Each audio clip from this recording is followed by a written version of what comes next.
আসসালামু আলাইকুম রহমতুল্লাহি ওবরকাতুহু। সম্মানিত দর্শক, দিন যত যাচ্ছে রাজনীতি তত জটিল থেকে জটিলতর হয়ে যাচ্ছে। রাজনীতির যে সকল হিসাব আমরা দীর্ঘদিন ধরে করে আসছি, সব হিসাব ওলটপালট হয়ে যাচ্ছে। যেমন ধরুন, আগস্ট মাসের একেবারে 5 তারিখের একদিন আগে 4 তারিখ পর্যন্ত আমরা মনে প্রাণে কল্পনা করেছি, স্বপ্ন দেখেছি শেখ হাসিনার পতন হবে। কিন্তু এভাবে পতন হবে আমরা কখনোই কল্পনা করিনি।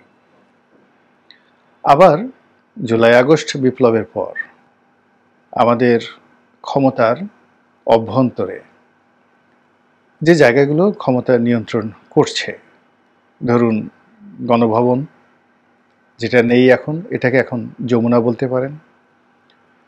তারপর ক্যান্টনমেন্ট, এরপর সেক্রেটারিয়েট, বঙ্গভবন। তো যখন স্বাভাবিক সময় থাকে তখন এ সকল এলাকাতে যা হয় এগুলো সবই পত্রপত্রিকা আসে।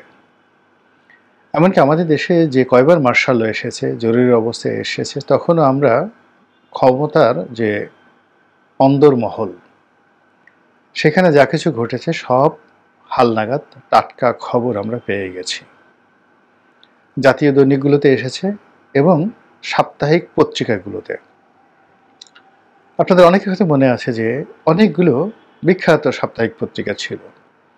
বিচিত্রা ছিল, তারপর সুগন্ধা ছিল, আজকের সূর্যোদয় ছিল বা সাপ্তাহিক সূর্যোদয় ছিল, খবরের কাগজ নামক একটা ছোট পত্রিকা ছিল, সাপ্তাহিক যায় যায় দিন ছিল, এবং মানুষের মনোজগৎকে এ সকল পত্রিকা, আরেকটি পত্রিকা বিচিন্তা, সেটা ছিল, আসে দিন যায় ছিল, এরকম অনেকগুলো পত্রিকা, চিত্র বাংলা ছিল, তারপরে যাকে বলা হয় পাক্ষিক অনেকগুলো পত্রিকা ছিল, রোববার ছিল, সাপ্তাহিক রোববার ছিল, সাপ্তাহিক পূর্ণিমা ছিল, কত কি বলবো।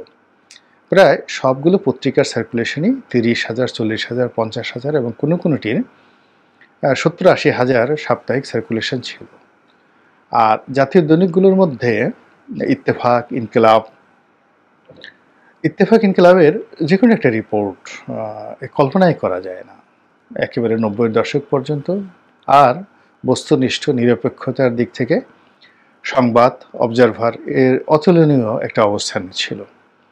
ডেইলি স্টার, আজকের কাগজ, প্রথম আলো, এটা অনেক পরের ঘটনা, 96 সালের পরের ঘটনা। কিন্তু তার আগ পর্যন্ত আমরা আজকের সামাজিক মাধ্যমে যে উত্তেজনা তৈরি করছি, যে বিশ্লেষণ তৈরি করছি, যে ভাইব তৈরি করছি, এর 99.99% কর্পূরের মতো।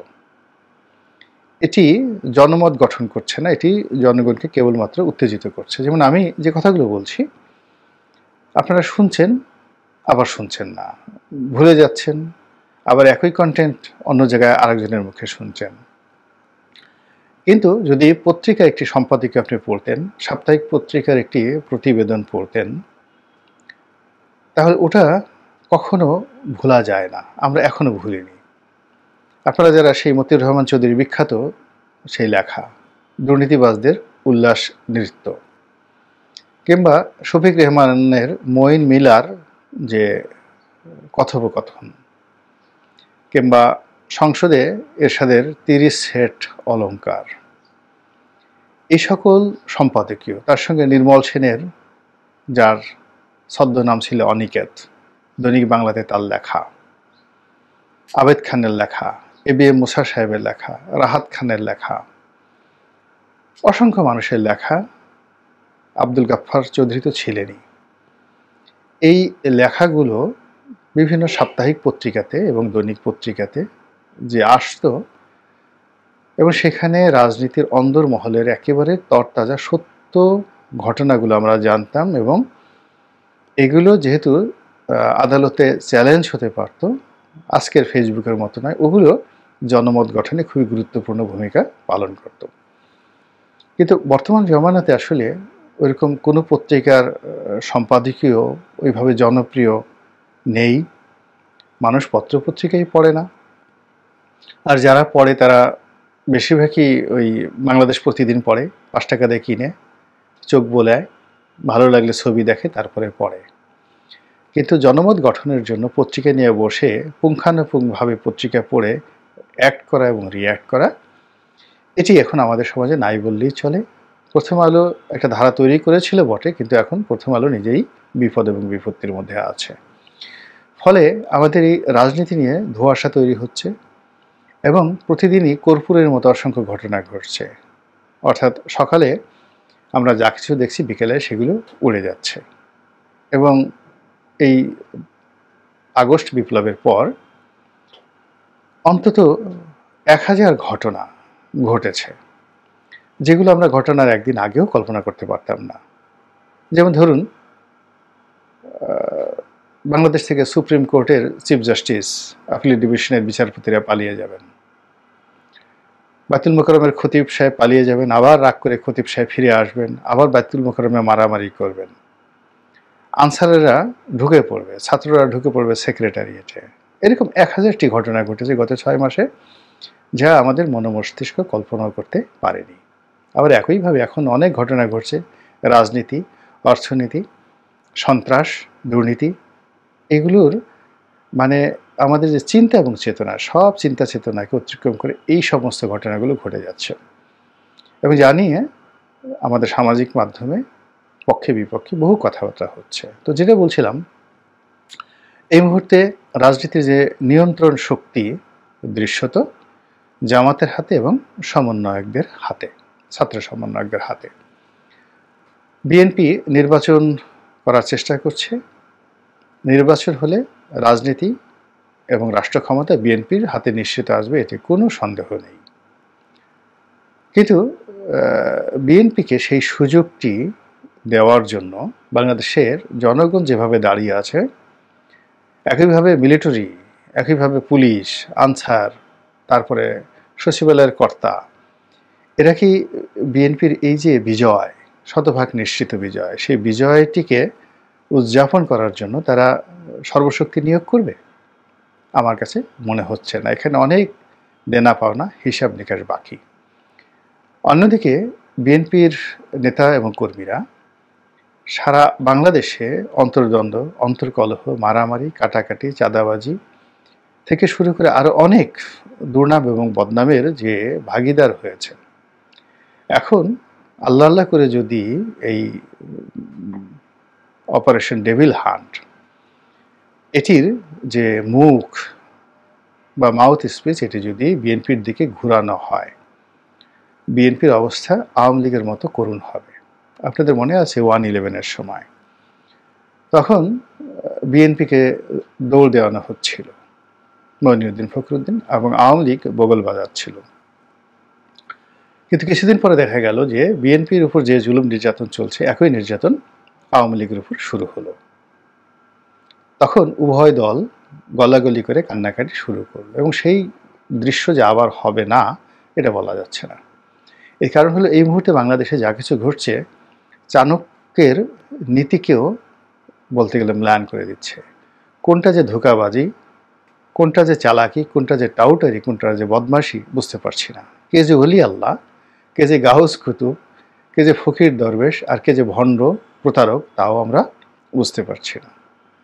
এর কারণ হলো, রাজনীতি নেই, রাজনীতির আলো নেই, জ্ঞানের আলো নেই, চারিদিকে শুধু ফিসফাস আর ফুসফাস। তো এর মধ্যে যেটি দেখা যাচ্ছে যে রাজনীতি, বিএনপি ক্ষমতায় যাওয়ার চেষ্টা করছে, রাজনীতি করতে পারছে না। রাজনীতি বাংলাদেশে এখন সমন্বয়করা করছেন এবং জামাত করছেন। এখানে যে সমস্যাটা হলো, প্রথম থেকে সবাই বলে আসছিল যে সমন্বয়ক যারা আছেন তারা নামে বেনামে যতগুলোই থাকুন না কেন, সবই জামাতের B team, C team, D team. এদের মুখে খোঁচা খোঁচা দাড়ি, এদের পোশাক আশাক, এদের কথাবার্তা, এদের কপালে দাগ থেকে শুরু করে অনেকগুলো বিষয় নিয়েই সাধারণ যারা লোকজন রয়েছেন তারা বলার চেষ্টা করেছেন এরা সবাই শিবিরের রিক্রুটমেন্ট। এদের একটা বিরাট অংশ ছাত্রলীগের সঙ্গে জড়িত ছিল, আর এদের একটা বিরাট অংশ সাধারণ ছাত্র রূপে লুকায়িত ছিল।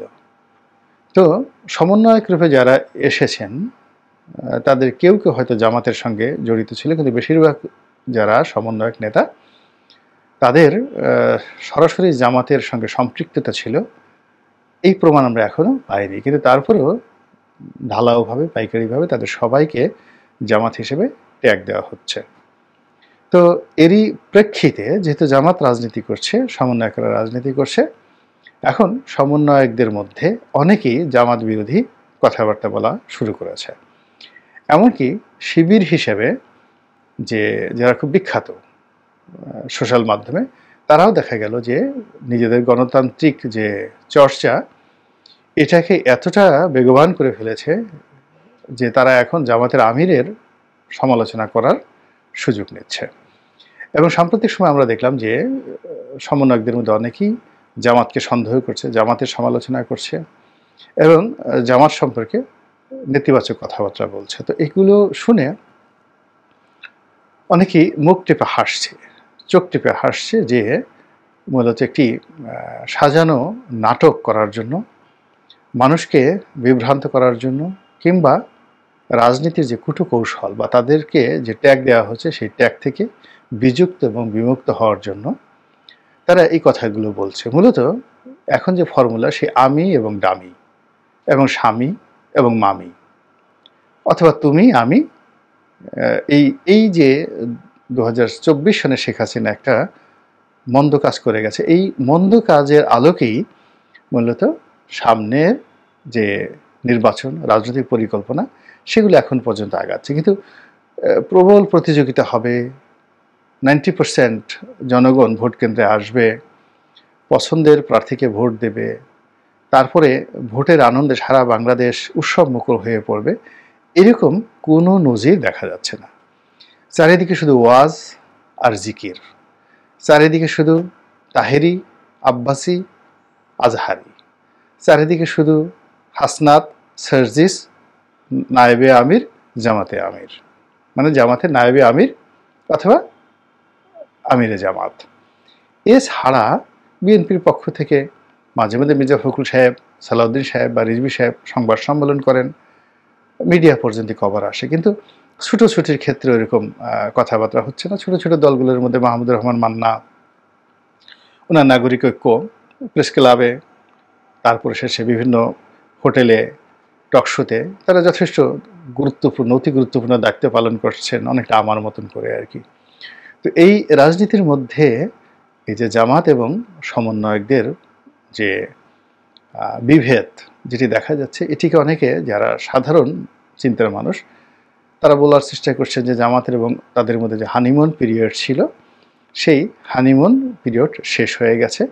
আসলে এখন জামাত আর সমন্বয়কদের মধ্যে যদি ঝগড়া বাঁধে এবং বা ঝগড়া বেঁধে যায়, তাহলে আলটিমেটলি বিএনপির অনেক উপকার হবে, এরকম অনেকে স্বপ্ন দেখছেন। আবার বিএনপির যারা লোকজন তারা বলার চেষ্টা করছেন ওগুলো দ্বারা বিভ্রান্ত হয়েও না, মূলত ওগুলো সাজানো নাটক।